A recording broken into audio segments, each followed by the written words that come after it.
Halo, halo guys, jumpa lagi bareng saya Isa. Pada sore hari ini, pada hari Jumat 2 Oktober 2020, kita sudah memasuki hari atau bulan Oktober, di mana bulan Oktober itu adalah bulannya anak muda, yang mana kita harus memperingatinya dengan sangat bahagia dan bisa menginternalisasikan nilai-nilai sejarah dari generasi muda yang terdahulu, bagaimana mereka memperjuangkan kemerdekaannya melalui momen-momen seperti Sumpah Pemuda, ada Rengas Dengklok, dan juga Reformasi 98. Kita akan berbincang dengan Mas Rio dari Ketua DPD KNPI Jawa Barat. Kita akan ngobrol tentang bagaimana perspektifnya beliau sebagai pemuda memperingati Hari Sumpah Pemuda di era pandemi. Pastinya sangat berbeda sekali ya dari tahun-tahun sebelumnya, dan hikmah-hikmah apa aja yang bisa kita ambil dengan tetap kita bisa berkreativitas dan produktif meskipun hanya di rumah saja. Seperti itu guys.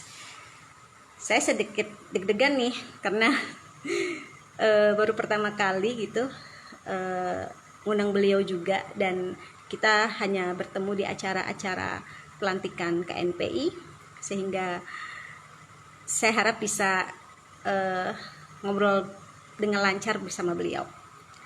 Kepada Saputro, selamat bergabung. Kami masih menunggu Mas Rio untuk gabung di acara kami.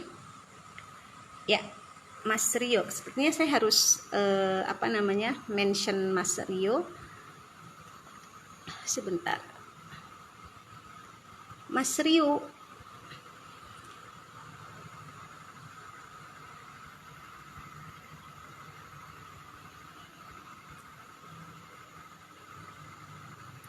Ya, saya sudah mention beliau dan sebelumnya sudah menghubungi juga.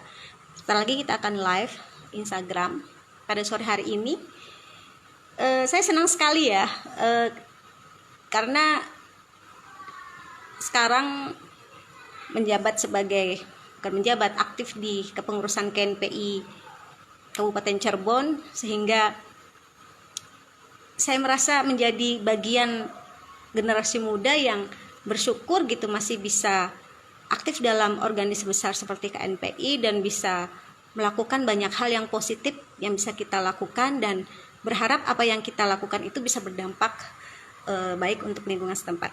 Oke, Mas Rio sudah bergabung, guys. Ini kok agak gelap ya?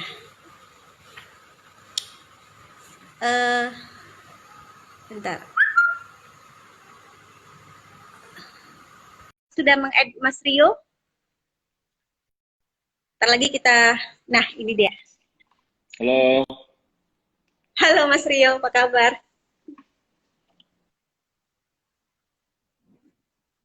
Halo, ya, bagus ya jaringan ya. Bentar. Halo Mas Rio. Sepertinya ada kendala teknis ya. Halo Mas. Mas Rio keluar.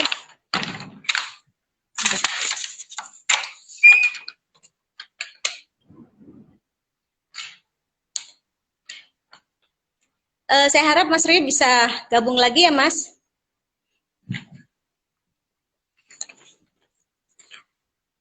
Kita akan, ya, oke.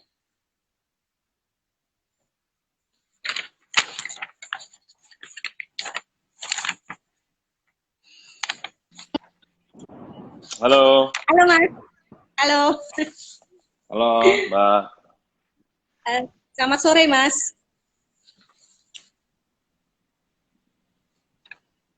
Sinyal di sana jelek Halo. kayaknya, Mbak ya.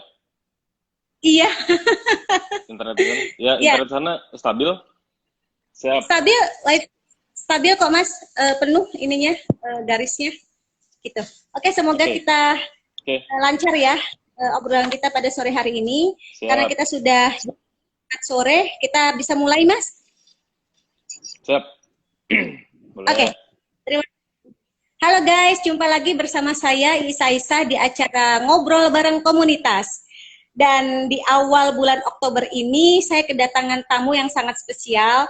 Beliau adalah senior saya di KNPI. Beliau adalah Mas Rio. Selamat sore Mas.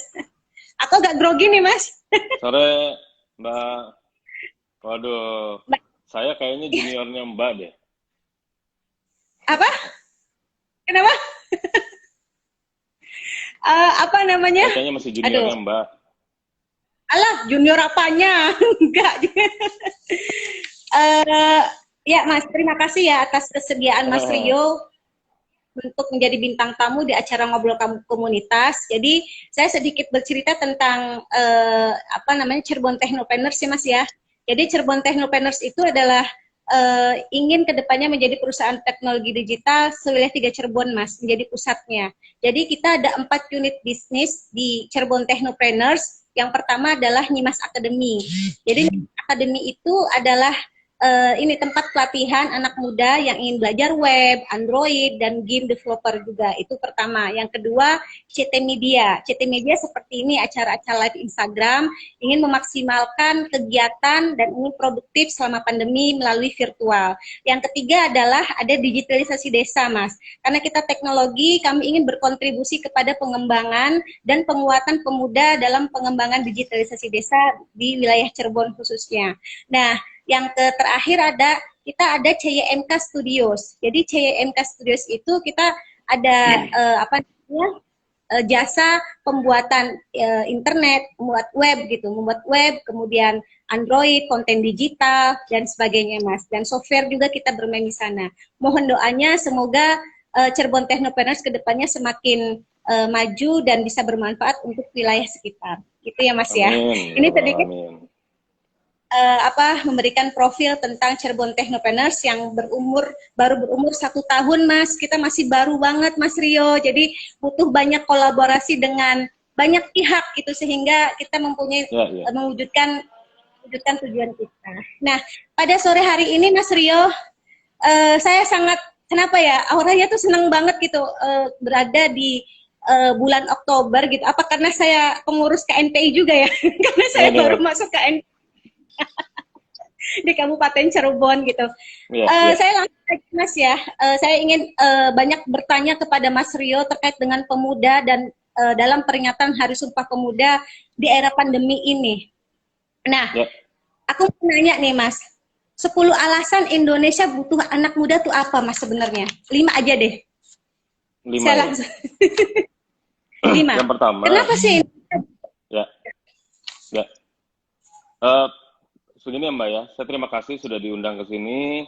Saya rasa ini salah satu terobosan baru dari anak-anak muda Jawa Barat, khususnya di Cirebon dan daerah Pantura, bahwa hari ini dunia sudah berubah, maka rekan-rekan muda mesti adaptif begitu ya, dengan teknologi, digitalisasi, dan modernisasi.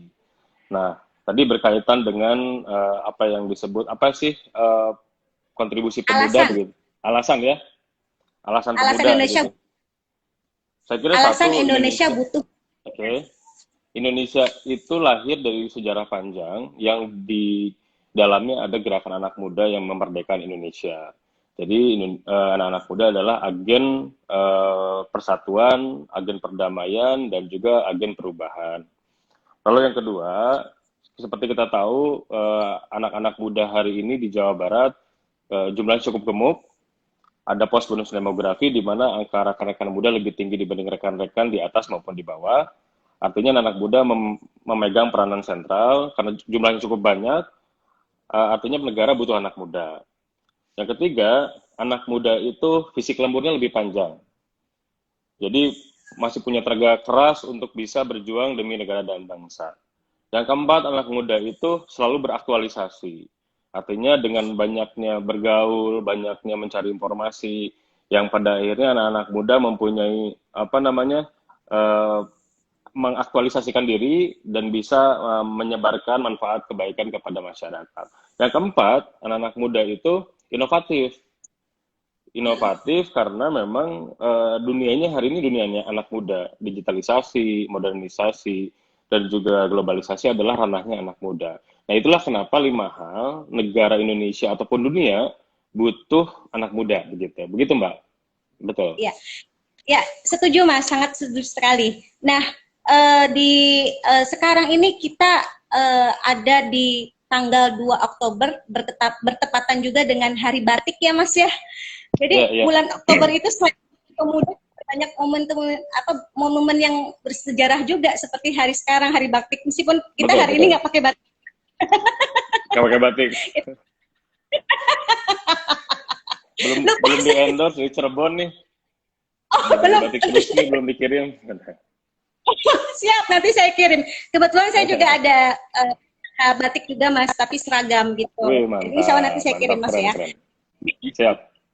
Jadi apa ya, ini dalam peringatan Hari Sumpah Pemuda di tahun sekarang ini pastinya sangat berbeda ya Mas ya gitu dengan tahun-tahun sebelumnya, karena kita masih mengalami kondisi pandemi yang tidak tahu kapan akan berakhir gitu kan, kita masih dalam ketidakpastian gitu. Nah, untuk menghadapi ketidakpastian itu, apa sih yang harus kita lakukan sebagai pemuda dalam memperingati apa semangat apa yang harus kita punya gitu loh Mas untuk menghadapi pandemi ini Mas?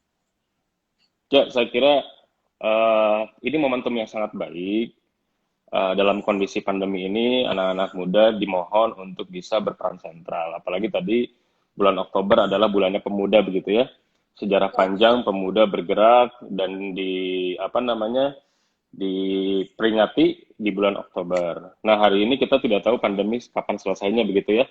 Nah, maka momentum untuk kembali menggairahkan atau meningkatkan semangat rekan-rekan muda bahwa negara atau dunia butuh pemuda. Nah, bulan ini bulan momentum kita untuk saling mengingatkan di mana anak-anak muda harus berperan sangat strategis. Karena hari ini ruang gerak terbatas, waktu juga kita tidak bisa kita tentukan kapan pandemi selesai begitu. Artinya anak-anak muda dengan jumlah yang sangat banyak, momentum di bulan Oktober, dan negara kita nggak pernah tahu kapan selesai pandemi, saya rasa anak muda menjadi sosok sentral. Selain memang jumlahnya yang banyak, yang kedua hari ini kan movement dari perubahan dunia, gitu. Anak-anak muda sebagai agent of change perlu juga masuk ke dalam perubahan dunia tersebut, begitu. Termasuk digitalisasi yang Cirebon Technopreneur jalankan sekarang, begitu Mbak. Iya, apa namanya ketidakpastian itu kadang membuat orang itu tidak hanya anak muda Mas ya, masyarakat luas juga sangat apa ya khawatir gitu, apalagi terkait dengan ekonomi dan sebagainya. Nah Mas, sebenarnya dari KNPI sendiri apa perannya Mas untuk melawan COVID itu Mas? Apa yang sudah dilakukan oleh KNPI dalam melawan COVID-19? Oke. Saya sedikit menjelaskan terkait dengan fungsi KNPI ya dan profil KNPI. KNPI itu kan lembaga perhimpunan semua organisasi kepemudaan yang di dalamnya berhimpun banyak organisasi, banyak latar belakang ideologi, begitu ya, berbagai macam latar belakang ekonomi, pendidikan, dan lain-lain. Nah, hari ini di Jawa Barat ada 124 organisasi yang berhimpun, dengan total 600 sekian pengurus di Jawa Barat. Nah, tentunya angka itu cukup gemuk. Nah, kalau dikonversi kepada jumlah populasi Jawa Barat, tentunya Jawa Barat juga mempunyai angka yang sangat gemuk, angka pemudanya. Nah, ini menjadi senjata. Nah, pertanyaannya apa yang KNP lakukan? Kami dari awal pandemi terjadi sudah melakukan langkah-langkah konkret. Nah, kalau dari sisi apa tugas pemuda di masa pandemi, saya rasa tadi karena ruang gerak kita terbatas, yang pertama, yang pastinya kita mengikuti anjuran pemerintah. Yang kedua, mensosialisasikan kepada masyarakat bahwasannya perlu adanya protokol kesehatan COVID. Lalu yang ketiga, anak-anak muda kaum rebahan kayak kita ini sekarang bermanfaat karena bisa mengaktifasi sosial media untuk mempromosikan ataupun mensosialisasikan kebaikan, menciptakan konten-konten yang memang memberikan semangat kepada masyarakat. Atau dari sisi ekonomi kita bisa mempromosikan pra UMKM yang memang perlu dibantu dipromosikan begitu. Nah, KNPI sudah melakukan beberapa program, salah satunya memang program kesehatan. Program kesehatan kita sudah berkolaborasi dengan pemerintah Provinsi Jawa Barat untuk menyiapkan relawan menyemprotkan disinfektan, lalu membagikan vitamin, lalu membagikan masker dan lain-lain. Lalu yang kedua, kita masuk ke sektor ekonomi. Sektor ekonomi, KNPI sudah membuat program namanya Bantu UMKM. Bantu UMKM itu selain sifatnya tadi kaum rebahan bisa mempromosikan dan juga bisa membantu membeli produk lokal. Karena bagi saya, Mbak, momentum ini ada hikmahnya bagi para produk lokal. Ketika Indonesia diembargo, tidak bisa impor, tidak bisa ekspor, harusnya produk lokal Indonesia bisa show off gitu, mengsubstitusi produk-produk impor. Nah, ini Iya. yang menjadi tugas anak muda untuk menjadi marketing. Lalu tahap yang ketiga, tadi kan tahap pertama kesehatan, kita sudah berjalan. Tahap kedua ekonomi, pemulihan kita juga sudah berjalan. Yang ketiga adalah pemulihan terkait dengan ketahanan pangan. Kami di Jawa Barat sudah membuat satu pilot project untuk urban farming yang hari ini didistribusikan kepada rekan-rekan masyarakat yang memang membutuhkan. Nah, substansinya bukan masalah urban farmingnya, tapi substansinya adalah bagaimana memberikan stimulus semangat kepada rekan-rekan muda agar melakukan hal yang sama. Ketika hari ini 27 juta anak-anak produktif di Jawa Barat angkanya, ketika 27 juta itu membuat urban farming sendiri, pangan kita tidak kekurangan begitu. Atau yang di daerah yang mempunyai lahan kembali bertani, memperkuat ketahanan pangan agar konsumsi pangan tetap stabil, supply tetap stabil. Nah, itu tiga tema program yang sudah kita lakukan. Yang pertama kesehatan beserta turunannya, ekonomi beserta juga turunannya, yang ketiga adalah ketahanan pangan. Karena kita memasuki masa resesi. Artinya selain kesehatan yang tetap kita genjot, kasus ekonomi dan kasus ketahanan pangan harus kita juga dioptimalkan gitu, Mbak. Gitu. Iya. Keren, Mas. Aku seneng nih jadi anak buahnya, bangga punya ketua seperti Mas Rio. Sudah kita berjuang melakukan bersama, Mbak. Kenapa? Kita berjuang bersama. Betul, betul, betul. Karena kita nggak bisa melakukan sendiri, harus berkolaborasi, Betul. Mas Rio, gitu. Betul. Nah, sebenarnya aku ingin tahu nih, Mas Rio, makna Sumpah Pemuda bagi Mas Rio sendiri seperti apa? Apa yang nilai apa yang harus kita ambil dari masa lalu gitu kan untuk diterapkan saat ini yang masih relevan? Ada nggak, Mas? Ya, tadi yang saya sampaikan bahwa Indonesia ini lahir dari perjuangan banyak elemen begitu ya, termasuk elemen kepemudaan. Kalau Mbak juga ingat bahwa presiden kita, proklamator kita juga dulu kan diculik sama rekan-rekan muda untuk memproklamasikan Indonesia. Nah, pun sama, nilai-nilai yang dibentuk per bulan Oktober ini adalah bagaimana anak-anak muda mengingat momen tersebut dan siap-siap menerima tongkat estafet menjadi objek dan subjek peradaban bangsa yang baru. Nah, kalau saya boleh mengutip statement dari Pak almarhum B.J. Habibie, kalau kita ingin melihat masa depan suatu bangsa, lihatlah anak mudanya hari ini. Nah, artinya di bulan Oktober kita harus merefleksikan bahwa anak-anak muda merupakan pilar terkuat masa depan suatu bangsa. Nah, ini yang selalu kita genjot bahwa jangan sampai anak-anak muda masuk ke dalam ruang-ruang yang negatif, jadi anak-anak muda harus sibuk. Nah, bulan Oktober adalah masa pengingat kita untuk kembali merefleksikan bahwa anak muda adalah masa depan suatu bangsa, gitu, Mbak. Iya, iya Mas, makasih ya, saya setuju banget. Nah, kalau misalnya selain itu Mas, untuk bulan Oktober juga itu ada peringatan Hari Santri juga Mas, tanggal 22 Oktober. Ya. Itu apa nih Mas, ada program apa Mas untuk anak muda yang ada di pesantren itu kan sangat banyak sekali gitu. Nah, Mas melihatnya sekarang, apalagi wapresnya itu adalah seorang santri, ya kan? Ma'ruf Amin yang mempunyai jargon tol langit gitu. Mas sendiri melihat seperti itu kaitannya dengan Ma'ruf Amin, Hari Santri, Hari Pemuda juga. Apa yang diharapkan Mas untuk anak muda yang ada di pesantren Mas dalam peringatan Hari Sumpah Pemuda ini? Kadang kita nggak bisa kita gimana? Ya.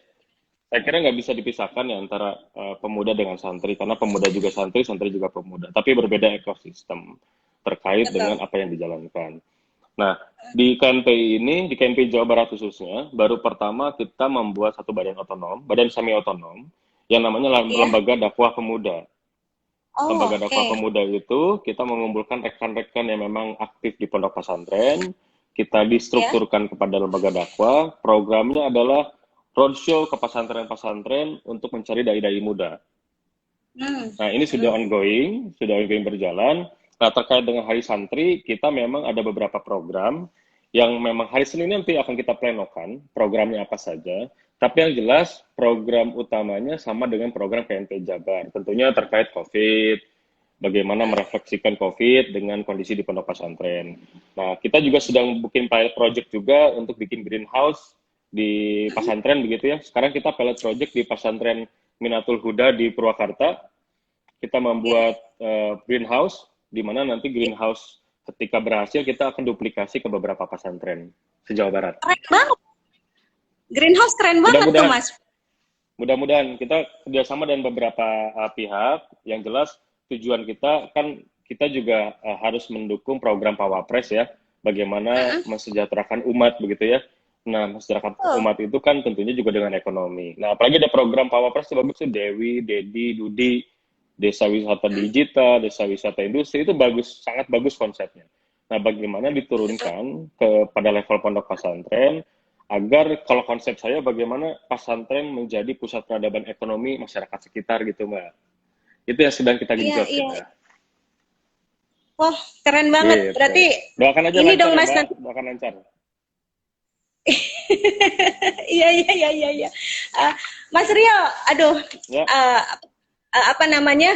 Kalau tadi kan kita banyak belajar tentang hal-hal positif dari anak muda gitu, dari mulai ya. apa hari muda dan sebagainya. Sebenarnya ada nggak sih hal negatif yang anak muda lakukan sekarang gitu, yang harusnya tidak dilakukan gitu, Mas? Dalam arti saya melihatnya gini ya, Mas ya. Kegelisahan saya itu lihat anak milenial itu mereka itu lebih senang itu melakukan sesuatu dengan instan gitu loh, Mas. Tidak kurang menghargai sebuah proses gitu, Mas. Sehingga apa ya, ada perbedaan gitu loh Mas antara ya ya kalau saya kan umur 30-an gitu loh Mas ya. Jadi ngelihatnya Ya. daya mental dan itunya tuh kurang gitu loh Mas. Ketika ditempa dikit aja baperan. Nah, Mas melihat seperti itu apa dan apa yang harus mereka lakukan gitu loh Mas. Sehingga tidak menjadi anak muda yang apatis, anak muda yang reaktif dan baperan gitu loh. Saya melihatnya banyak anak muda sekarang seperti itu, Mas. Mas melihat seperti ini gimana?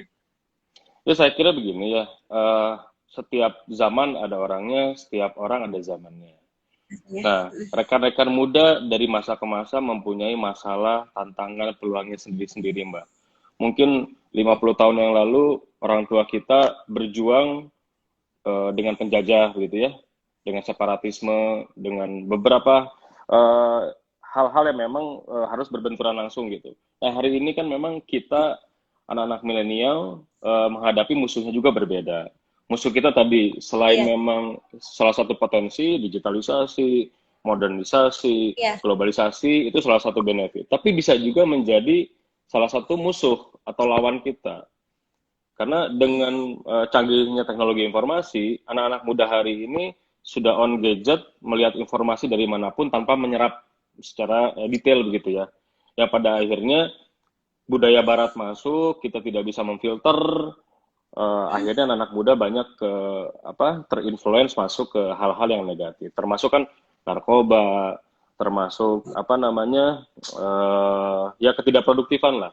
Nah, itu iya, yang memang hari ini rekan-rekan milenial menghadapi musuhnya sendiri. Nah, artinya kita yang memang mungkin lebih sedikit senior bisa memberikan satu literasi di mana menghadapi musuh-musuh yang hari ini mereka hadapi, bagaimana kita memberikan support dan dukungan atau literasi positif, termasuk yang digitalisasi ya Mbak ya, digitalisasi karena konten-konten cepat masuk, diserapnya iya, tidak optimal, yang akhirnya memberikan output yang juga tidak optimal. Nah, saya rasa itu tadi substansinya bahwa kita menghadapi, anak-anak muda setiap zaman menghadapi musuh dan peluangnya sendiri-sendiri gitu. Gitu Mbak. iya, iya. Memang harus dipahami ya Mas ya. Jadi Betul. bagaimana memberi pemahaman yang baik buat mereka apa sih keuntungan dan apa dampak Betul. negatif digital Setuju. tersebut.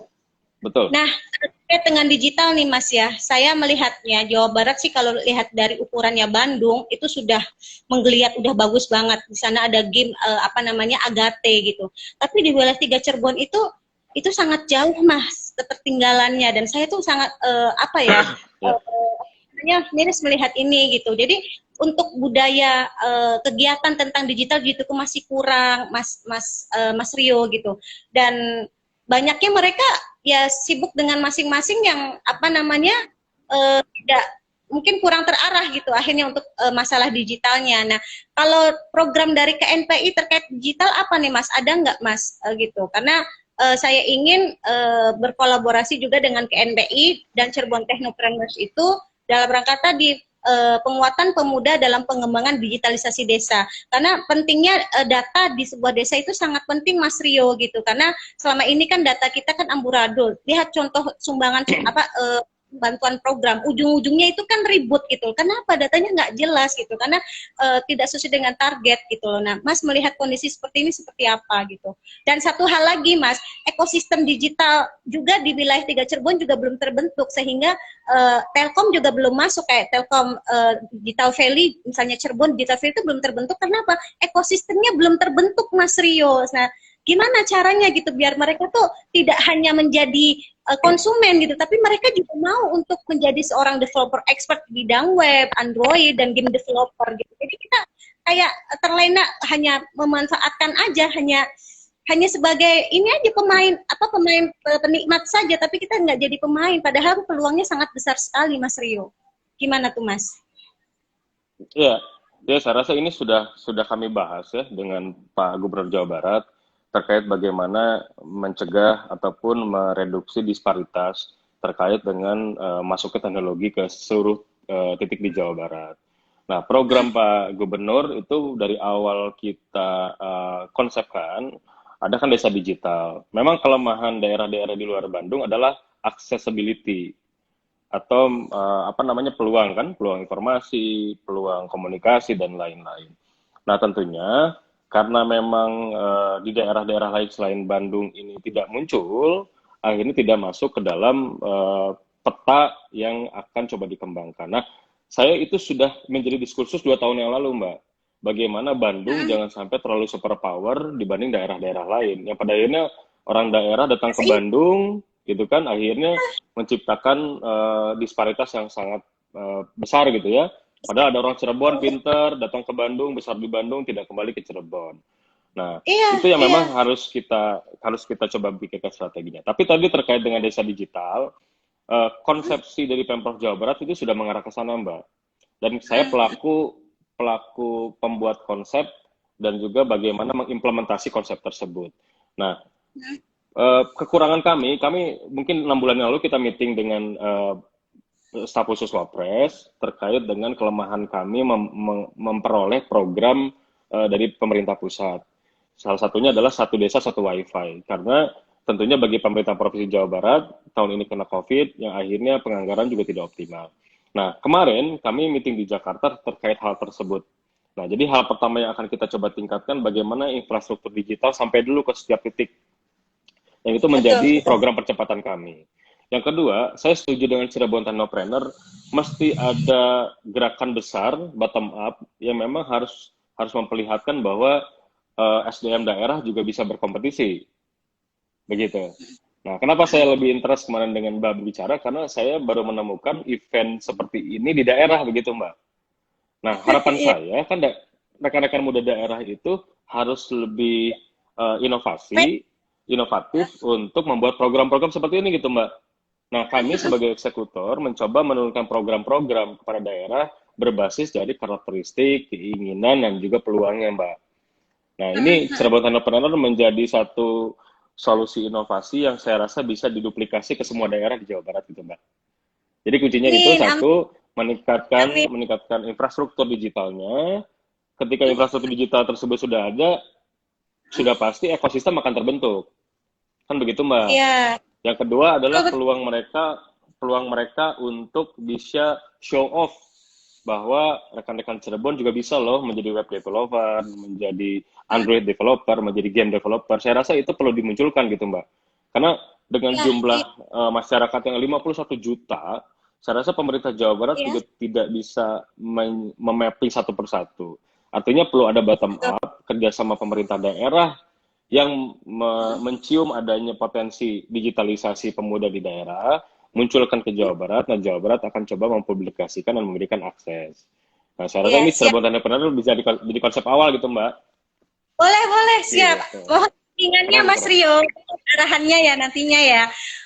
Siap. Dan saya melihatnya, jadi gini Mas, kalau kondisi dari Cirebon Technopreneurs ini kan masih baru 1 tahun, belum punya Ya. kantor resmi. Ini kita juga seperti ini Mas, gitu. Karena kita kerjanya lewat laptop, jadi masih kosong Mas, gitu.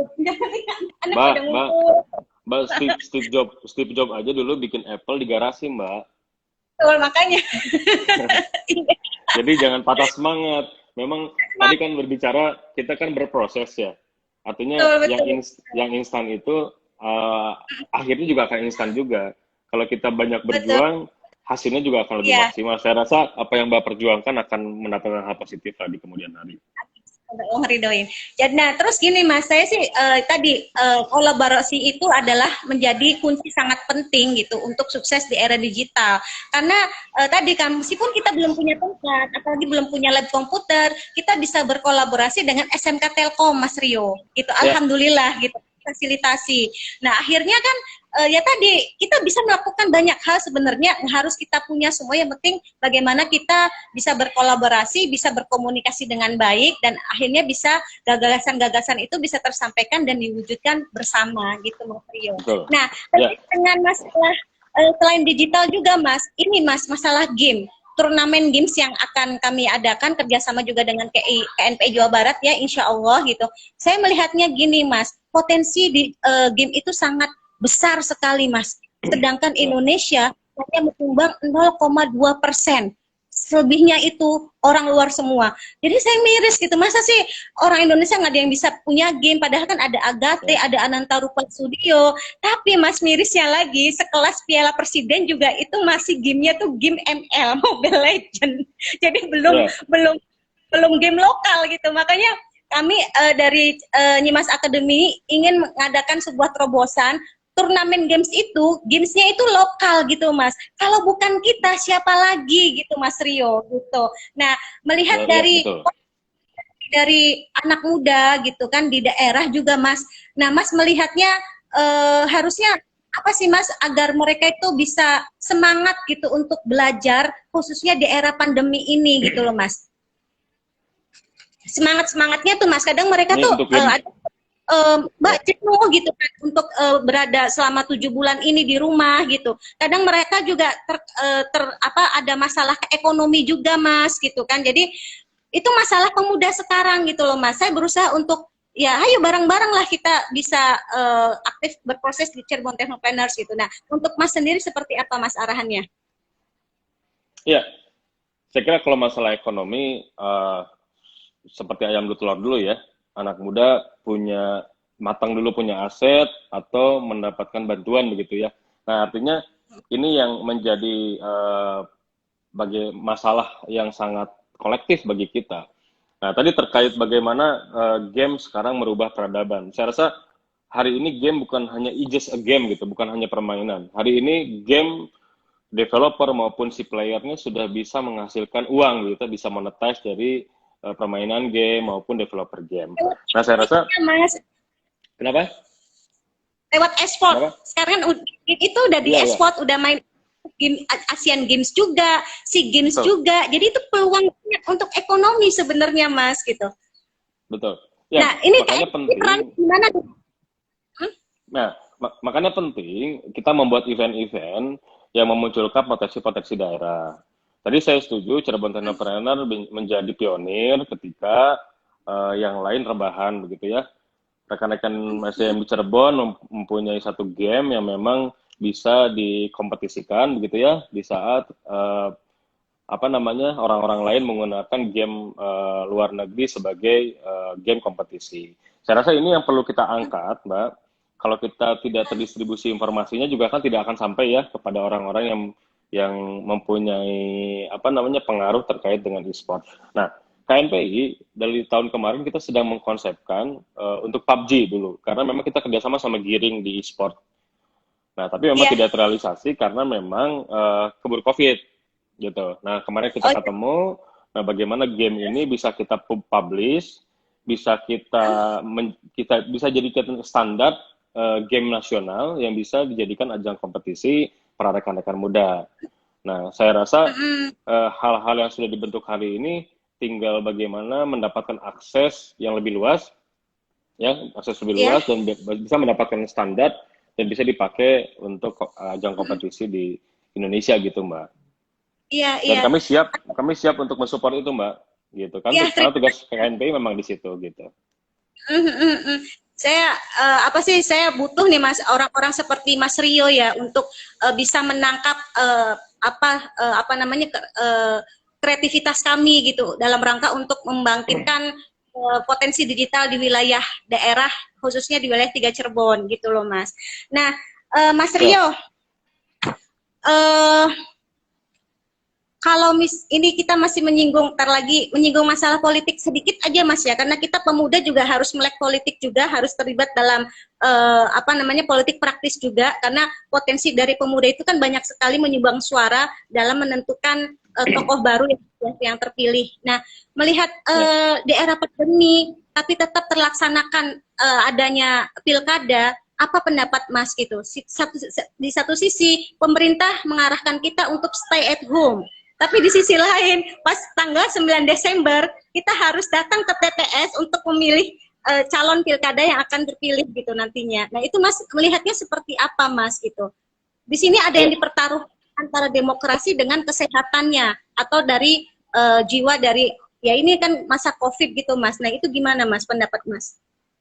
ya, saya kira pertama hal ini kan menjadi dilema ya. Dilema ketika masalah kesehatan menjadi kasus yang sangat masif, tapi di satu sisi kekosongan kepemimpinan juga membuat roda program tidak bergerak. Karena kalau diserahkan kepada PLT juga tidak bisa ngambil kebijakan. Kedua, literatur negara-negara yang hari ini juga terkena kasus pandemi juga sudah melaksanakan pemilihan daerahnya masing-masing dan ternyata berhasil. Nah, yang Iya. ketiga, saya rasa ini hanya butuh bagaimana pemerintah mengeluarkan juklak atau juknis terkait dengan bagaimana protokol kesehatan bisa dilaksanakan dengan kondisi pandemi seperti ini.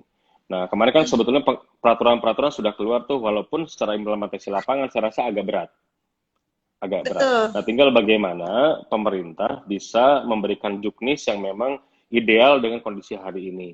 Nah, terkait tadi setuju atau tidak setuju, saya rasa saya nggak punya kapasitas untuk menjawab itu, tapi dengan kondisi pemerintah hari ini tetap memaksakan, saya rasa ada hal lain yang diperjuangkan.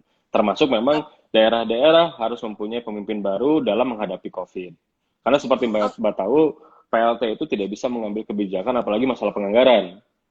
Iya, Nah, iya, itu bagaimana ya. kita bisa nggak bisa menjalankan program ketika kondisi pandemi ini, gitu kan?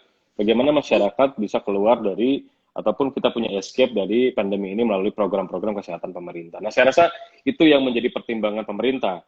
Tapi di satu Iya. sisi, saya pun memberikan satu pandangan lain gitu bahwa tetap protokol kesehatan harus dijalankan. Apabila ada calon yang memang tidak mengikuti ataupun para pendukungnya, langsung sanksi tegas saja supaya tetap Hmm. protokol kesehatan tetap dijadikan satu hal yang wajib begitu, Mbak.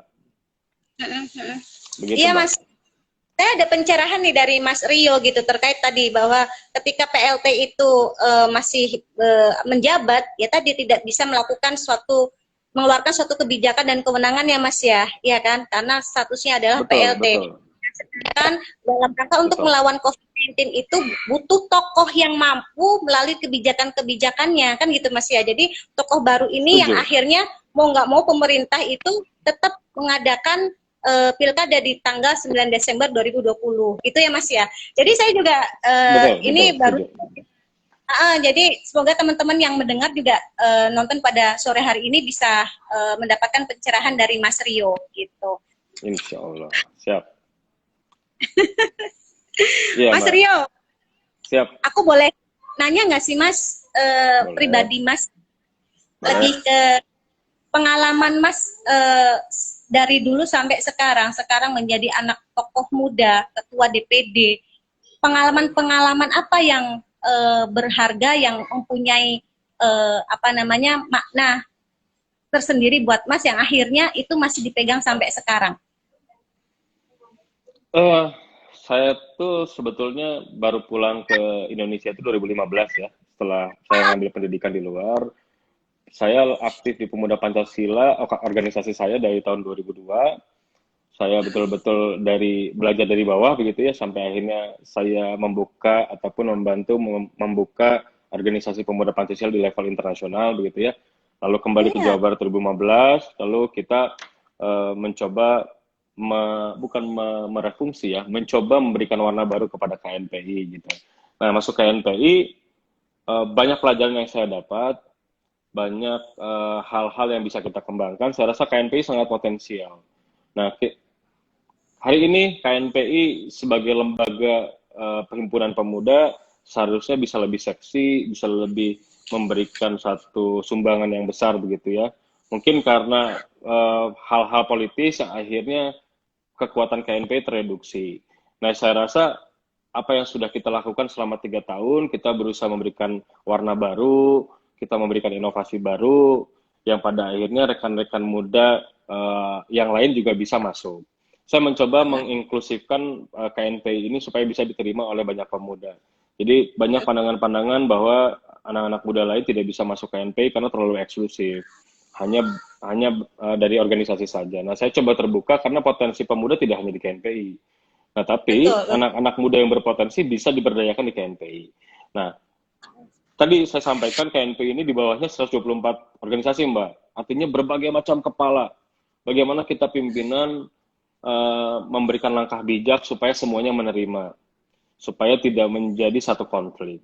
Nah, itu yang saya rasa menjadi pengalaman hebat bagi saya, Mbak. Bagaimana kita harus mengerti pikiran orang, yang ke satu, yang kedua. Seperti kita masuk ke kebun binatang, Mbak. Kita nggak mungkin meminta ikan untuk memanjat, begitu. Begitu juga tidak mungkin meminta monyet untuk berenang.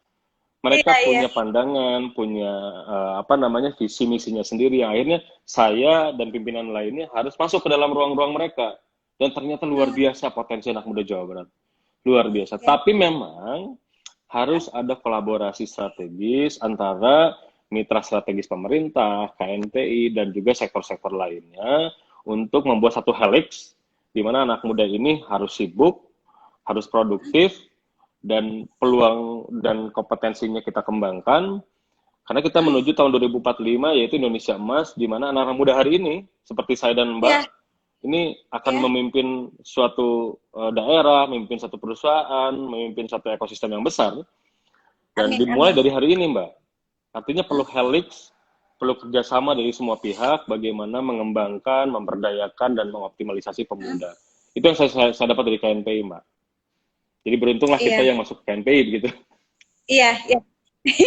Iya, aku juga merasa bahagia banget gitu, seneng gitu diajak sama Mas Gunawan. Nih baru ngomong muncul orangnya. Mas Gunawan. Siap Ketua Gunawan. Iya, saya senang sekali direkrut sama Mas Gunawan untuk bisa aktif di KNPI dan sampai sekarang kita aktif. Saya rasa DPD KNPI Kabupaten Cirebon aktif, Mas, gitu. Apalagi kita ada peringatan untuk Hari Bakti Pemuda, Bulan Bakti Pemuda ya Mas Gunawan ya. Kita ngadain acara pengibaran bendera merah putih di puncak Gunung Cermai. Wah. Keren. Jadinya orang Mapala. Yang kedua ada santunan dari dulu ya. Kenapa? Rekan-rekan di Pantura itu punya semangat yang besar, Mbak. Oh gitu ya. Nah, cuma selalu tereduksi karena masalah politik, Pak.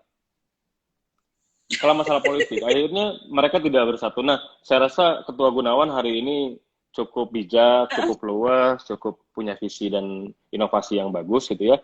Saya rasa ini salah satu oase di mana rekan-rekan muda di daerah Pantura bisa lebih optimal begitu ya dengan konsep dan visi misinya Ketua Gunawan. Nah, ini yang kita coba sebarkan ke daerah-daerah lain juga. agar anak-anak muda mempunyai visi, mempunyai pandangan bahwa anak-anak muda sebagai agen perubahan, agen perdamaian, agen persatuan, dan juga agen inovasi gitu, Mbak.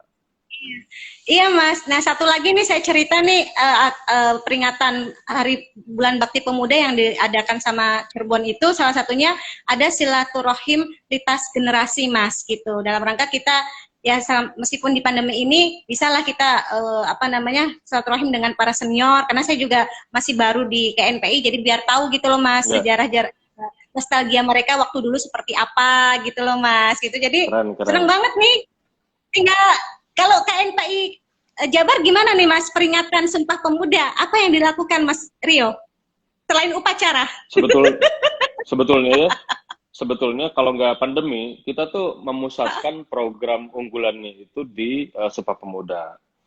Kami sedang membuat satu film, judulnya Pemuda Bahagia. Temanya adalah Kita Pasti Menang. Nah, ini Oke, adalah episode kedua. Setiap tahun kan kita bikin film, Mbak. Bikin film oke. Oh, ditayangkan di KNP Award di akhir tahun di bioskop. Nah, karena kita mau momentum Sumpah Pemuda ini lebih hebat, kita mau bikin film yang akhir ceritanya itu di hari Sumpah Pemuda. Kita rencananya mau menerbangkan drone melewati stratosfer, judulnya wow. Ekspedisi Menembus Langit. Nah, kita akan Oh, membawa spanduk Indonesia Hebat, Jabar Juara. Itu menstimulus rekan-rekan muda dan juga masyarakat Indonesia dengan kondisi pandemi. Nah, tapi karena hari ini kita mungkin tidak ada upacara, jadi program itu batal semua. oh, sayang sekali ya Mas Bet- ya. bet- Batal semua. Saya, Nah, karena kondisi hari ini kita nggak bisa bersinergi karena gedung satenya juga tutup. Gedung satenya tutup, kantor-kantor dinas tutup, Pak Gubernur nggak bisa kemana-mana, ya akhirnya tidak akan optimal. Nah, kita akan coba program-program yang lebih strategis juga untuk menghadapi Sumpah Pemuda. Nah, akan diplanokan hari Senin. Jadi program-program yang sifatnya blasting kita agak rem dulu karena khawatir malah menjadi klaster baru begitu. Dan Pak betul. Gubernur juga menyampaikan itu kalau bisa jangan banyak berinteraksi dengan banyak orang karena hari ini jumlahnya meningkat. Jangan sampai KNPI menjadi klaster baru seperti organisasi sebelah lah gitu. Waktu di Karawang Iya, gitu. iya, iya, iya, Khawatirnya iya, begitu iya. gitu. Iya, jadi lebih mementingkan kesehatan ya Mas ya gitu. Jadi kita tahan dulu nih Betul. padahal sekali yang akan kita lakukan ya Mas ya gitu. Karena Betul, pandemi betul, ya Mbak. mau nggak mau ya kita cari aman ya Mas ya gitu daripada menciptakan klaster baru gitu. Betul. Mas Rio, Ya, gedung sate tutup kita upacara di warung sate ketua. Makan-makan itu namanya Mas Gunawan gitu. Eh, Mas Rio, ya, pengalaman hidup yang berharga dalam kehidupan Mas Rio. Apa yang pengalaman berharga dalam kehidupan Mas Rio? Selama Mas Rio dari kecil sampai sekarang. saya kira saya punya satu momen di mana saya merubah hidup saya sampai hari ini begitu. Jadi ada satu momen di mana saya merubah banyak banyak paradigma, merubah pandangan yang akhirnya menjadi saya hari ini. Yaitu saya diminta kuliah di luar lalu ditinggalkan gitu. Jadi dulu saya itu tipikal orang Sunda yang nggak mau kemana-mana, main aja di daerahnya, nggak pernah mau improvement gitu. Akhirnya satu momen ayah saya mengajak saya ke luar negeri untuk kuliah, lalu tinggal gitu. Jadi saya belum pernah keluar negeri, tiba-tiba dibawa terus ditinggal. Nah ternyata Hilang itu dong. yang merubah hidup saya. Oke. Itu yang merubah hidup saya, Mbak. Bagaimana kita yang tadinya dekat sama orang tua terus bisa mandiri, bisa menyelesaikan kuliah, bisa mencari uang sendiri, begitu ya. Menjadi loper koran, menjadi apa di luar negeri, saya rasa itu perjuangan yang luar biasa bagi saya dan akhirnya merubah hidup saya seperti hari ini, Mbak. Artinya, tadi Oh, betul Mbak, tadi awal sampaikan bahwa anak muda ini jangan sampai kita tidak punya proses. Yang betul. kedua, anak muda ini jangan sampai ada yang tidak ditakuti. Karena kalau sampai anak muda tidak ada yang ditakuti, terlalu kelewatan batas-batas. Makanya penting untuk menghormati orang tua, penting menghormati orang yang lebih tua. Saya rasa itu salah satu nilai-nilai yang sudah diciptakan pendahulu-pendahulu kita agar kita tetap down to earth, yang akhirnya anak-anak muda bisa menjadi potensial lah begitu. Itu salah satu momen yang sangat. saya nggak bisa lupakan dan merubah hidup saya sampai hari ini, Mbak. Iya. Gitu. Jadi pengalamannya hidup di luar negeri itu tidak mudah ya Perantauan Mas lah ya, gitu ya. banyak tantangan. Betul. Iya, iya. Satu segi bahasa, kedua karakter dari budaya dan sebagainya gitu. Saya juga mau kuliah ke luar negeri belum jadi Betul. nih Mas, ayo nggak nyampe. Kuliah lah. Nanti kita coba buka-buka cara beasiswa. S3 Mbak, Mas. woi mantap. Enggak. Ya, nanti kita komunikasi lah. Ada beberapa potensi apa namanya beasiswa ataupun Boleh, boleh. jadi research assistant gitu ya di beberapa negara. Kita coba komunikasi. Dan Karena saya ini saya pengen, ya gimana? saya pengen kuliah lagi tuh ngerasa nggak puas belajar di UI Mas gitu. Saya perasaan nggak Wih, dapat keren.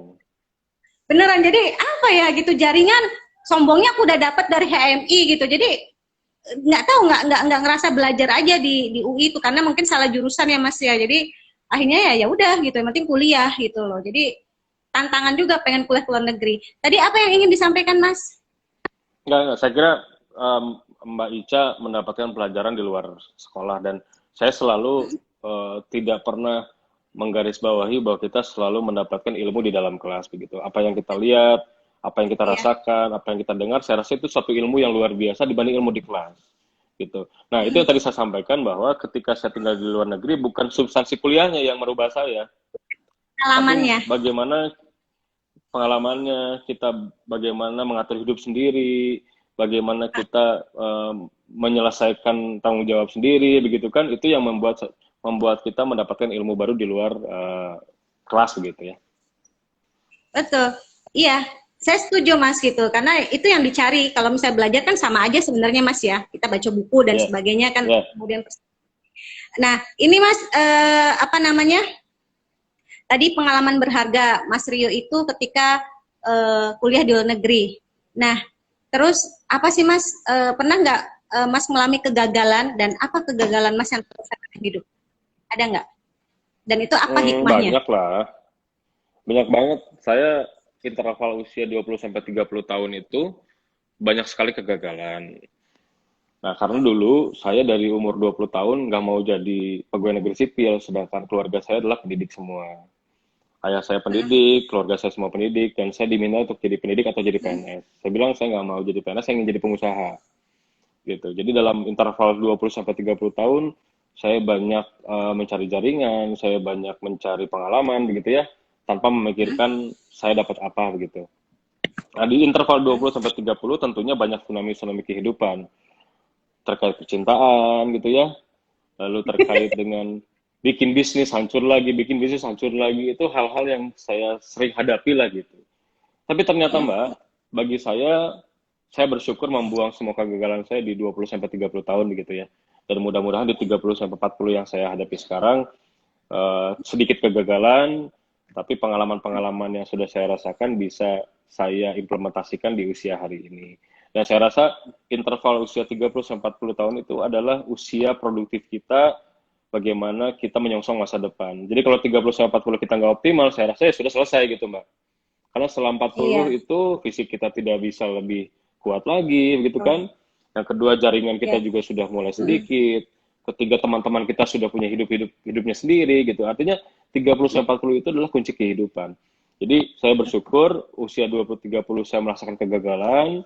Ini menjadi kunci saya hari ini bisa apa namanya bisa mendapatkan banyak hal di luar kegagalan yang saya rasakan di usia 20 sampai 30 tahun gitu. Nah, kalau Ya, kata Thomas nggak Alva apa-apa ya. Edison kan apa namanya? Kalau kita gagal 1000 kali, artinya kita bisa tahu 1000 kali lampu itu tidak bisa menyala kan gitu Mbak ya? Ya, Gitu. justru dari kegagalan itu kita banyak belajar ya Mas Rio ya. Saya mohon maaf Betul nih Mbak Mas, Ica. pengen tahu juga gitu karena saya kan belum kenal dekat dengan Mas Rio, jadi saya pengen tahu ya tadi lebih dekat dengan Mas Rio tentang pengalaman berharganya, tentang kegagalannya. Karena mungkin melihat Mas Rio itu orang di luar sana kayaknya enak, apalagi sekarang anaknya pejabat gitu. Padahal kan ya tadi untuk mencapai situ juga Mas Rio punya usaha-usaha tersendiri ya Mas ya gitu, tidak mengandalkan orang tua, belajar dari pengalamannya sendiri dan untuk menjadi lebih baik gitu. siapa perlu Mas, nanti Mas bisa ke depannya bisa jadi menteri ya Mas ya, gitu. Amin. Amin, amin, insya Allah. Gitu. Jadi terima kasih banyak nih Mas atas Siap, Mbak Ica, waktunya hari ini. makasih. Siap, terima kasih banyak. Terakhir apa nih Mas? Ini kebanyakan yang nonton adalah anak KNPI. Sebagai pengurus KNPI, apa pesan-pesan untuk pemuda KNPI di era pandemi dan dalam peringatan Hari Sumpah Pemuda? Ya, terima kasih Mbak Ica, rekan-rekan. Ini ada beberapa teman-teman baik saya yang masuk, saudara-saudara saya. Saya rasa karena semua didominasi rekan-rekan muda, saya lebih mengsegmentasikan bahwa bulan Oktober tahun 2020 adalah momen kita harus bangkit. Momen kita merawat persatuan, menghadapi musuh yang tidak terlihat.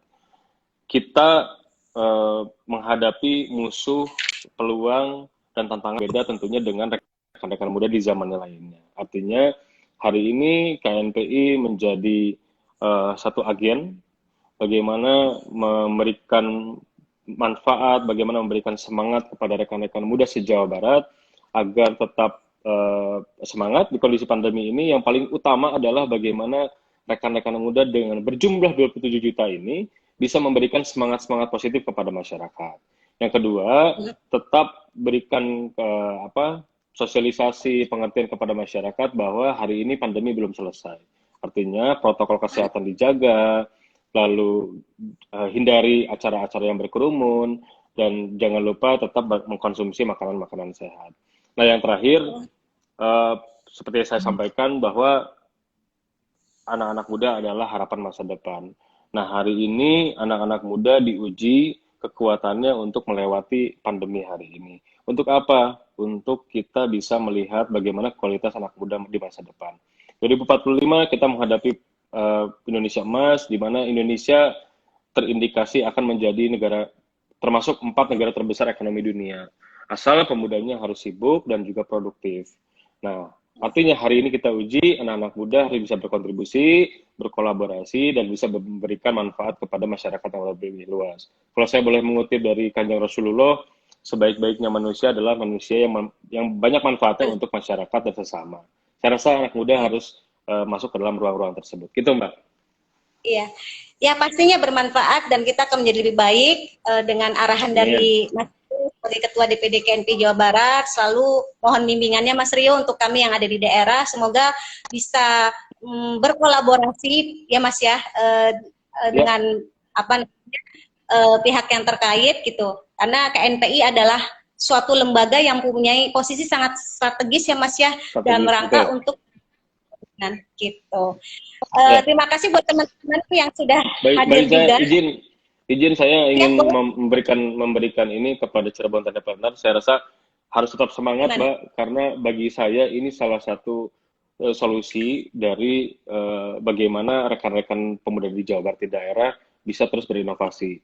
Saya rasa Cirebon Entrepreneur harus berkolaborasi dengan kita, mengembangkan konsepnya, supaya lebih besar manfaatnya kepada masyarakat yang lebih luas. Saya rasa tetap semangat. Saya insya Allah bisa membantu. Termasuk saya akan infokan kepada Pak Gubernur Jawa Barat terkait adanya potensi game lokal Jawa Barat yang di-create oleh anak muda di Jawa Barat gitu.